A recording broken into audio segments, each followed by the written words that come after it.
Hello everybody. It's been a couple weeks. Hope everyone is doing very well. A lot of good videos going around. Picked up a few things over the last couple weeks since I checked in. It's a real mixed bag as usual.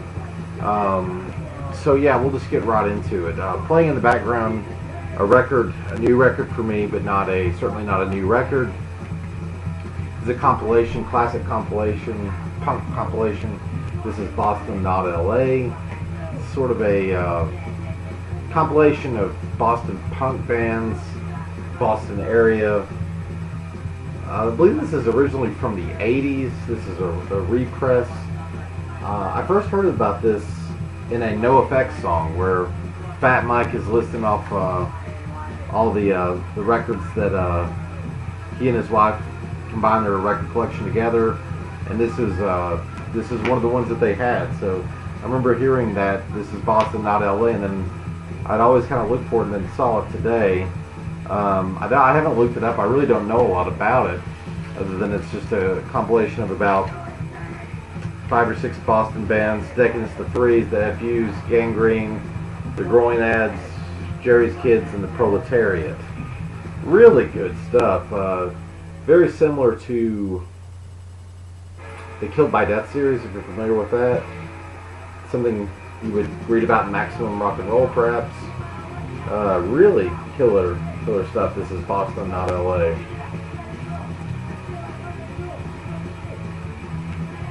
Another great rock and roll record, Sonic Youth. This is live in Battery Park, New York City. It's from a performance from July 4th, 2008.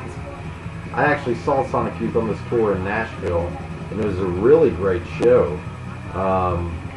One band that, in my opinion, really was, not holding anything back all the way until the end. They were just really amazing on this tour. The performance that I saw them at, they played a lot of stuff from Rather Ripped. This was right before The Eternal came out. It was a decent set list, and it was fairly similar to what I saw that night. It's got She Is Not Alone, The Sprawl, World Looks Red, Gems Run Free. I love that song off of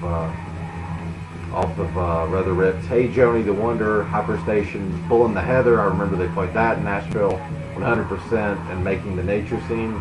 Just a really solid performance. This is not necessarily rare, but it's not one you really see around much, so I saw them used been there and just went ahead and went with it. Packaging is pretty sparse. And I believe this is actually on This is on Matador. Yeah, so there you go. Saw several people showing this in the VC. Tony, Mr. Farboy 79, recommended this. This is Sun Ra and his orchestra in the Orbit of Ra. This is just a fantastic compilation of Sun Ra's stuff. Absolutely great introduction to his work. If you're not familiar with the stuff, or a guy that has such a great body of work, it's a bit intimidating as to where, and also a vast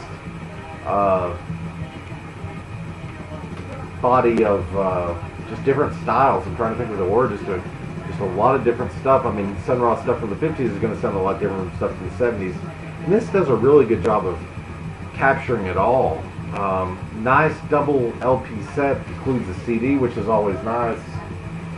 I believe this is compiled by Marshall Allen, who was in Sun Ra's band, so just a great place to start for you or a friend if you're interested in getting into Sun Ra's music. Keeping the Can reissue series going,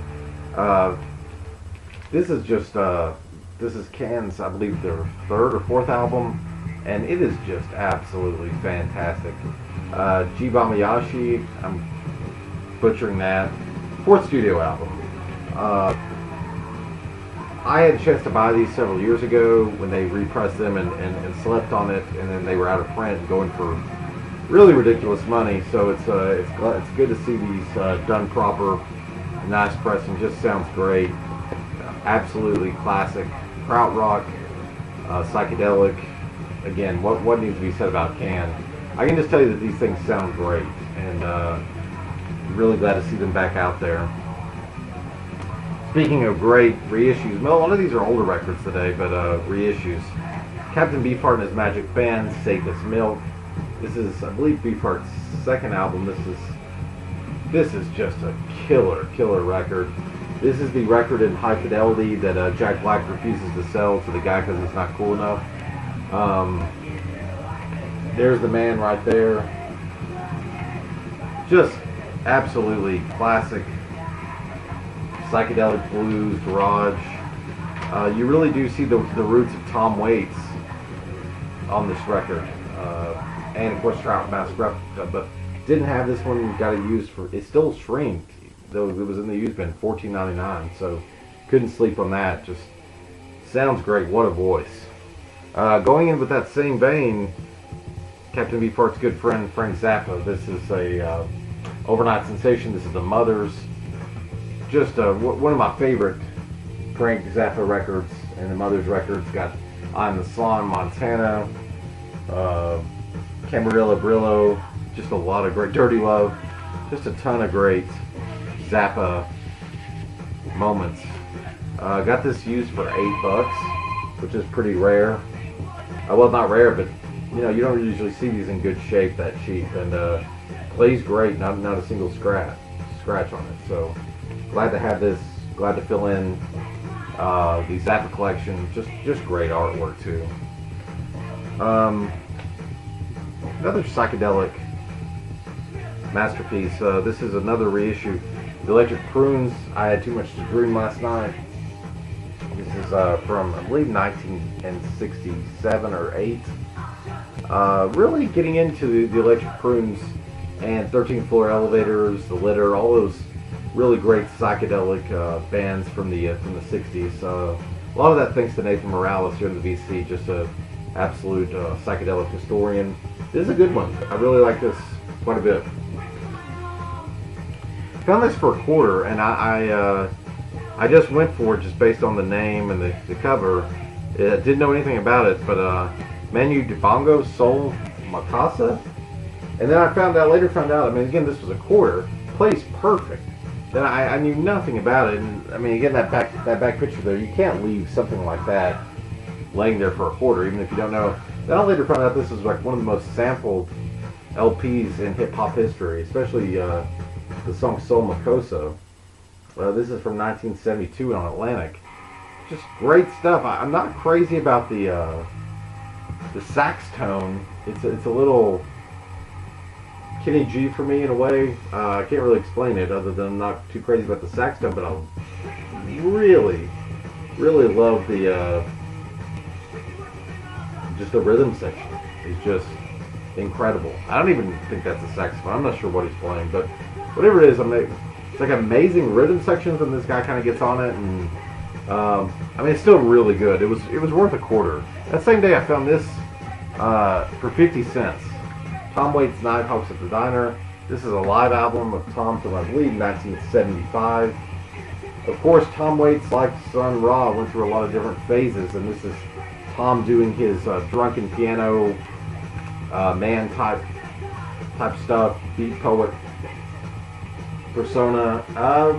You know, not a lot that I like on this. I mean, it's certainly got a lot of great personality, and it's not a bad record. It's a pretty damn good record. It's funny. It's cool. It's just I really prefer Tom's later stuff so much more to this persona of Tom. But for $1, excuse me, 50 cents. Yeah, I'll take that. Another great use find for $2. Wade in the Water, Ramsey Lewis. First got this heard the song Wade in the Water on a Chess, Mojo Presents Chess Records compilation, which this isn't on Chess, but loved it. It was something that, actually it wasn't Chess, maybe it was like an Iggy Pop curated on Mojo Records, and Wade in the Water is just a killer song, classic rhythm and blues. This whole album is just really classic rhythm and blues. The drums are just hitting so hard, the horns have so much punch to them. Just something that you can put on, and whether it's a 2-year-old or a 60-year-old, they're going to be moving to this music. Just very primal and universal R&B grooves on this, and couldn't leave it for $2. It sounds really good. It sounds like they're playing next door.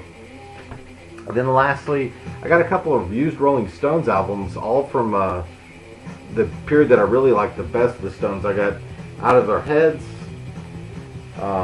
December's Children and Everyone Else, and Everybody's, and Aftermath, which is my favorite. These are all in stereo, which is the only disappointing thing about them was I would have obviously much preferred the mono versions of these and the UK versions. These are all on London Records. And I really do love the Stones from this era. Really the deep cuts, the stuff that you hear in the Wes Anderson movies like I Am Waiting, Play With Fire. I mean, you know, there's more of the Stones obviously than Wes Anderson, but there's a lot of cool deep cuts on these albums for sure. Worth checking out. So yeah, glad to get all these. I got these for $5 a piece. So for $15, I really managed to fill in a large part of my Stones vinyl collection, which I'm interested in from about 1962 to 1980. I still like Tattoo You. A lot of people. I have a friend. We had this debate, and I think the Stones were. I like the Stones until 1980, 81, and with Tattoo You, and he stops at 78 with some girls. But yeah, I don't know. Anyway, I hope everyone's doing well. I'm looking to get some of the new records that have been released. There's a lot of good new releases. I got to get that Goat album, the Flying Low album, Caribou. None of my record stores have those right now for some reason, so I hope to be getting those soon. But anyway, hope everyone is doing well, and yeah, leave a comment.